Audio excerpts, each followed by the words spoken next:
Assalamualaikum warahmatullahi wabarakatuh. Di kesempatan kali ini kita akan membahas latihan soal TWK CPNS 2023 dan video ini merupakan video yang ke-32. Kita bahas soal yang pertama. Desa Majalaya merupakan desa yang didominasi oleh dua agama besar, yakni Islam dan Kristen.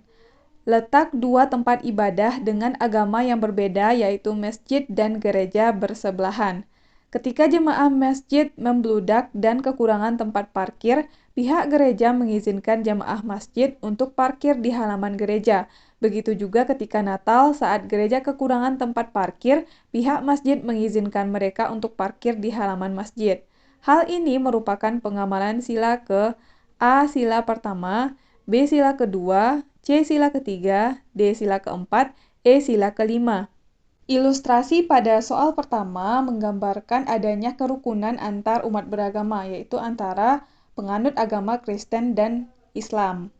Jadi dari kelima sila yang ada, yang paling tepat berdasarkan kasus nomor 1 merupakan pengamalan sila pertama.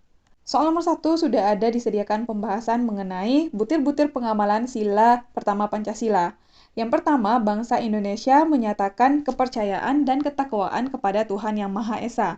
Yang kedua, manusia Indonesia percaya dan takwa kepada Tuhan Yang Maha Esa sesuai dengan agama dan kepercayaannya masing-masing, menurut dasar kemanusiaan yang adil dan beradab. Yang ketiga, mengembangkan sikap saling menghormati dan bekerja sama antara pemeluk agama dengan penganut kepercayaan yang berbeda-beda terhadap Tuhan Yang Maha Esa. Yang keempat, membina kerukunan hidup di antara sesama umat beragama dan kepercayaan terhadap Tuhan Yang Maha Esa.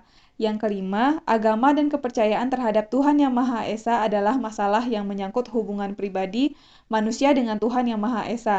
Yang keenam, mengembangkan sikap saling menghormati kebebasan menjalankan ibadah sesuai dengan agama dan kepercayaannya masing-masing. Yang ketujuh, tidak memaksakan suatu agama dan kepercayaan terhadap Tuhan Yang Maha Esa kepada orang lain. Jadi pada soal nomor 1 terdapat penggambaran adanya kerukunan hidup antar umat beragama, sesama umat beragama, dan juga adanya sikap saling menghormati kebebasan menjalankan ibadah sesuai dengan agama dan kepercayaan masing-masing. Jadi soal nomor 1 jawabannya adalah A sila pertama. Lanjut soal nomor 2. Rida dan Arya merupakan dua remaja dengan latar belakang suku yang berbeda. Rida dari suku Jawa dan Arya dari suku Sunda. Saat pentas seni, mereka menampilkan tarian dari daerahnya masing-masing, dan keduanya menghormati dan saling memberikan tepukan satu sama lain. Kegiatan pentas seni yang dilakukan mereka merupakan pengamalan sila ke A sila pertama, B sila kedua, C sila ketiga, D sila keempat, E sila kelima. Kata kunci dari soal nomor 2 adalah Rida dan Arya, walaupun mereka berbeda atau berasal dari daerah yang berbeda, mereka saling menghormati dan saling memberikan tepukan satu sama lain ketika masing-masing menampilkan tarian dari daerahnya masing-masing. Nah, di sini tergambarkan bahwa mereka mengamalkan sila ketiga, yaitu Persatuan Indonesia. Di soal nomor 2 sudah disediakan pembahasannya mengenai pengamalan nilai-nilai Pancasila sila ketiga yang dijabarkan dalam butir-butir. Yang pertama, mampu menempatkan persatuan, kesatuan, serta kepentingan dan keselamatan bangsa dan negara sebagai kepentingan bersama di atas kepentingan pribadi serta golongan. Yang kedua, sanggup dan rela berkorban untuk kepentingan negara serta bangsa apabila diperlukan. Yang ketiga, mengembangkan rasa cinta kepada tanah air dan bangsa. Yang keempat, mengembangkan rasa kebanggaan berkebangsaan dan bertanah air Indonesia. Yang kelima, memelihara ketertiban dunia yang berdasarkan pada kemerdekaan, perdamaian abadi, serta keadilan sosial. Yang keenam, mengembangkan persatuan Indonesia atas dasar Bhinneka Tunggal Ika, seperti yang tergambarkan pada soal nomor 2, yaitu walaupun mereka berbeda tetapi mereka tetap bersatu, saling menghargai satu sama lain. Yang ketujuh, memajukan pergaulan demi persatuan dan kesatuan bangsa Indonesia. Jadi soal nomor 2 merupakan pengamalan sila ketiga. Lanjut soal nomor 3. Hansen meminjam hutang kepada Brandon sebesar 10.000 dan Hansen berjanji akan mengembalikannya dalam 5 hari. 5 hari kemudian, Brandon menagih hutang Hansen, namun Hansen berkata bahwa dia tidak bisa membayarnya dan meminta untuk diberi waktu lebih karena sedang ada kebutuhan lainnya. Brandon kesal dengan Hansen dan tanpa pikir panjang langsung memukuli Hansen. Hal yang dilakukan Brandon bertentangan dengan sila dengan lambang A. Bintang, B. Rantai, C. Pohon beringin, D. Kepala banteng, E. Padi dan kapas. Ya, jadi si Brandon memukul si Hansen karena si Hansen dia berjanji untuk mengembalikan uang si Brandon dalam waktu 5 hari. Ternyata setelah jatuh tempo dia minta perpanjangan karena kesal Brandon memukul si Hansen. Ini merupakan pelanggaran atau bertentangan dengan sila kedua karena dia memukul, yaitu sila kemanusiaan yang adil dan beradab. Di soal nomor 3 juga sudah disediakan pembahasannya mengenai pengamalan nilai-nilai Pancasila sila kedua yang dijabarkan dalam butir-butir. Yang pertama, mengakui dan memperlakukan manusia sesuai dengan harkat dan martabatnya sebagai makhluk Tuhan yang Maha Esa. Yang kedua, mengakui persamaan derajat, persamaan hak dan kewajiban azazi setiap manusia tanpa membeda-bedakan suku, keturunan, agama, kepercayaan, jenis kelamin, kedudukan sosial, warna kulit, dan sebagainya. Yang ketiga, mengembangkan sikap saling mencintai sesama manusia. Yang keempat, mengembangkan sikap saling tenggang rasa dan tepa salira. Yang kelima, mengembangkan sikap tidak semena-mena terhadap orang lain. Yang keenam, menjunjung tinggi nilai kemanusiaan. Yang ketujuh, gemar melakukan kegiatan kemanusiaan. Yang kedelapan, berani membela kebenaran serta keadilan. Yang kesembilan, bangsa Indonesia merasa dirinya sebagai bagian dari seluruh umat manusia. Yang kesepuluh, mengembangkan sikap saling menghormati dan bekerja sama dengan bangsa lain. Jadi kasus pada soal nomor 3 lebih mengarah kepada menjunjung tinggi nilai kemanusiaan dan juga mengembangkan sikap tidak semena-mena terhadap orang lain, kemudian mengembangkan sikap saling mencintai sesama manusia. Jadi kalau misalnya kita bawakan ke pengamalan Pancasila, maka soal nomor 3 mengarah kepada bertentangan dengan sila kedua. Nah, tapi di soal yang ada adalah bukan silanya, tetapi lambangnya. Jadi kita harus tahu lambang dari masing-masing sila. Sila pertama, ketuhanan yang Maha Esa, lambangnya adalah bintang tunggal. Yang kedua, Pancasila, sila kedua, atau kemanusiaan yang adil dan beradab, lambangnya adalah rantai emas. Sila ketiga, Persatuan Indonesia, lambangnya adalah pohon beringin. Sila keempat, Kerakyatan yang dipimpin oleh hikmat kebijaksanaan dalam permusyawaratan perwakilan, lambangnya adalah kepala banteng. Sila kelima, keadilan sosial bagi seluruh rakyat Indonesia, lambangnya adalah padi dan kapas. Jadi karena jawabannya adalah sila kedua, maka jawabannya rantai emas. Jadi soal nomor 3, jawabannya adalah pilihan B, yaitu rantai.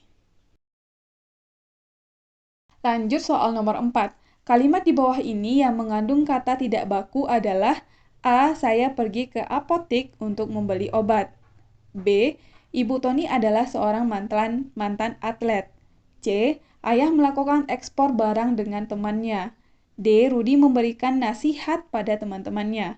E. Aldi pergi ke bank bersama ayahnya. Di antara kelima pilihan ini yang bukan, karena yang ditanyakan adalah kata tidak baku.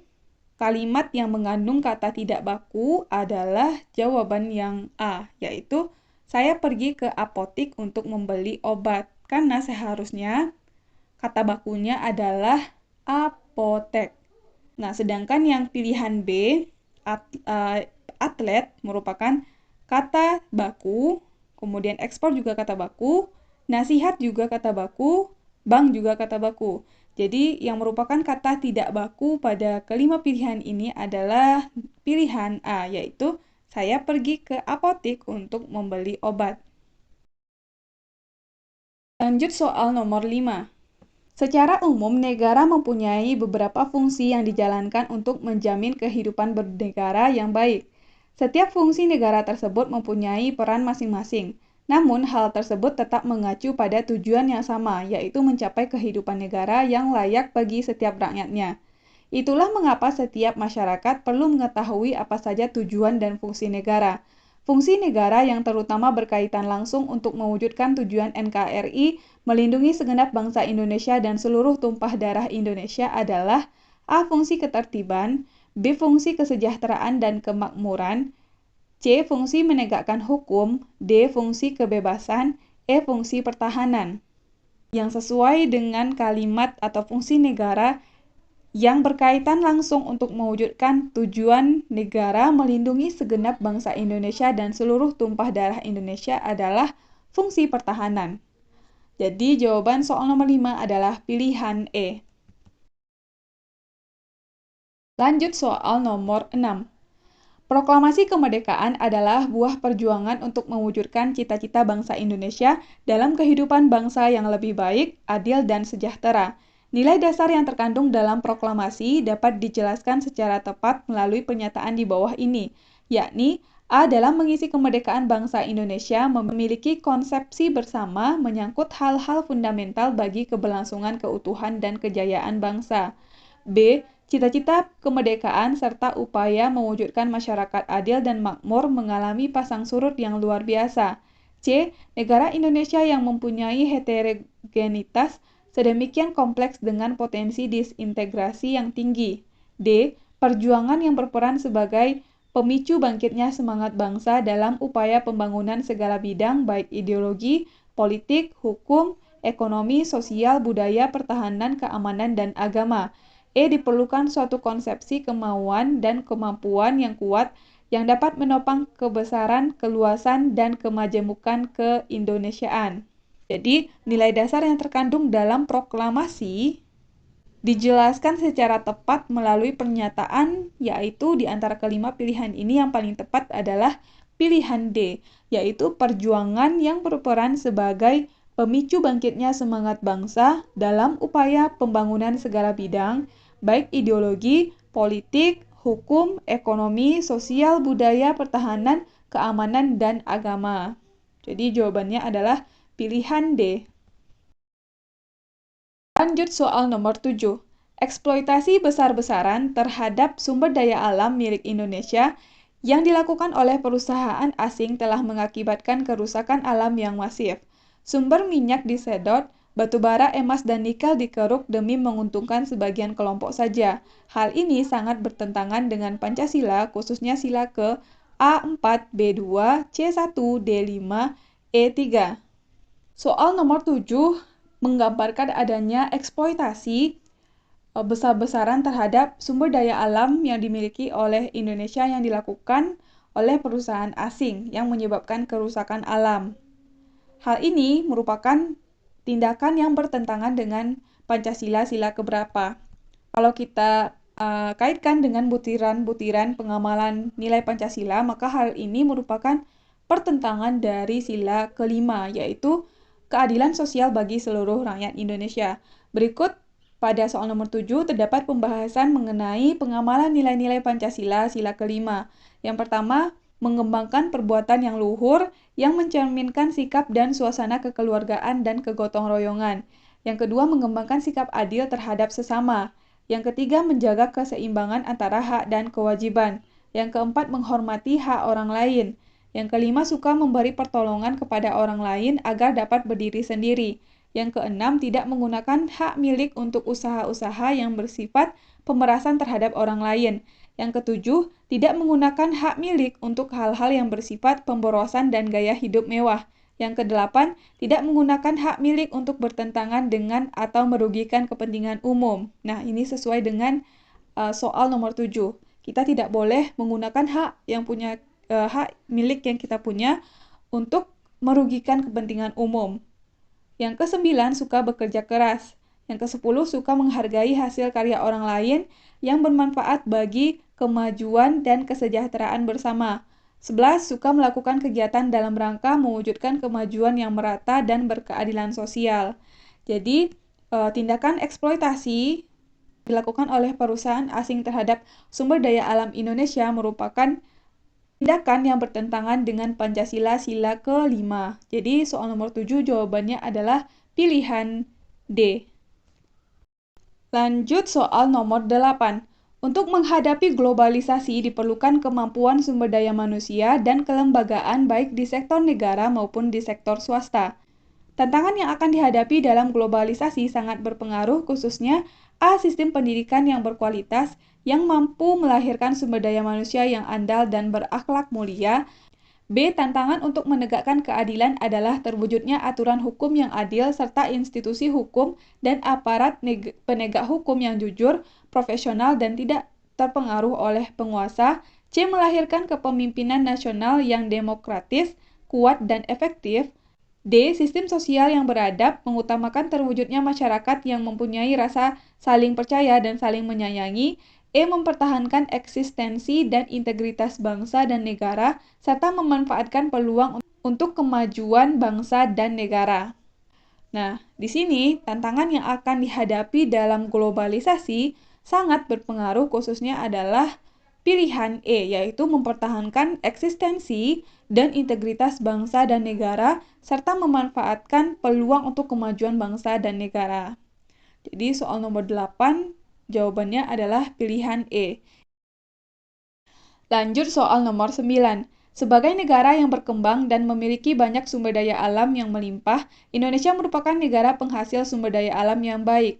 Dari hal ini, kemudian muncul sikap untuk saling hormat menghormati dan bekerja sama dengan bangsa lain.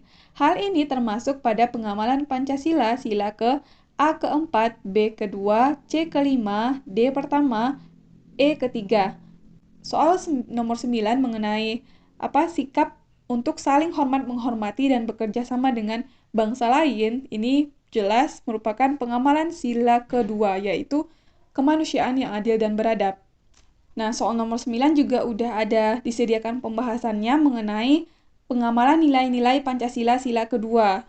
Untuk kasus nomor 9 ada di bagian paling bawah, yaitu pengamalan nilai Pancasila sesuai sila kedua dijabarkan dalam butir-butir. Yang paling bawah adalah bangsa Indonesia merasa dirinya sebagai bagian dari seluruh umat manusia, kemudian mengembangkan sikap saling menghormati dan bekerja sama dengan bangsa lain.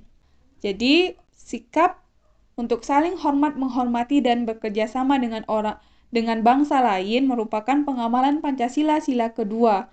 Jadi soal nomor 9 jawabannya adalah pilihan B. Lanjut soal nomor 10. Pelatihan kewirausahaan membuka lapangan kerja baru dan memberikan bantuan modal kepada koperasi dan usaha kecil menengah adalah salah satu upaya pemerintah dalam rangka mewujudkan tujuan negara sesuai dengan amanat pembukaan Undang-Undang Dasar 1945 alinea keempat, yaitu A. Melindungi segenap bangsa dan seluruh tumpah darah Indonesia, B. Mencerdaskan kehidupan bangsa, C. Ikut serta dalam melaksanakan ketertiban dunia, D. Mencapai masyarakat adil dan makmur, E. Memajukan kesejahteraan umum. Ya, jadi pada alinea keempat pembukaan Undang-Undang Dasar terdapat tujuan negara Indonesia. Berikut di soal nomor 10 sudah dicantumkan pembahasannya, tapi kita fokus aja ke alinea keempat. Bunyinya, kemudian daripada itu, untuk membentuk suatu pemerintah negara Indonesia yang melindungi segenap bangsa Indonesia dan seluruh tumpah darah Indonesia, dan untuk memajukan kesejahteraan umum, mencerdaskan kehidupan bangsa dan ikut melaksanakan ketertiban dunia yang berdasarkan kemerdekaan, perdamaian abadi dan keadilan sosial, maka disusunlah kemerdekaan kebangsaan Indonesia itu dalam suatu Undang-Undang Dasar Negara Indonesia yang terbentuk dalam suatu susunan negara Republik Indonesia yang berkedaulatan rakyat dengan berdasar kepada ketuhanan yang Maha Esa, kemanusiaan yang adil dan beradab, persatuan Indonesia, dan kerakyatan yang dipimpin oleh hikmat kebijaksanaan dalam permusyawaratan atau perwakilan, serta dengan mewujudkan suatu keadilan sosial bagi seluruh rakyat Indonesia. Jadi kalau kita baca kasus nomor 10, yaitu pelatihan kewirausahaan, membuka lapangan kerja baru, dan memberikan bantuan modal kepada koperasi dan usaha kecil menengah adalah salah satu upaya pemerintah dalam rangka mewujudkan tujuan negara, yaitu memajukan kesejahteraan umum. Jadi soal nomor 10 jawabannya adalah pilihan E. Oke teman-teman, kita udah selesai bahas 10 soal. Mudah-mudahan video ini bermanfaat untuk teman-teman semuanya. Terima kasih buat yang udah nonton video ini. Sampai ketemu lagi di video selanjutnya.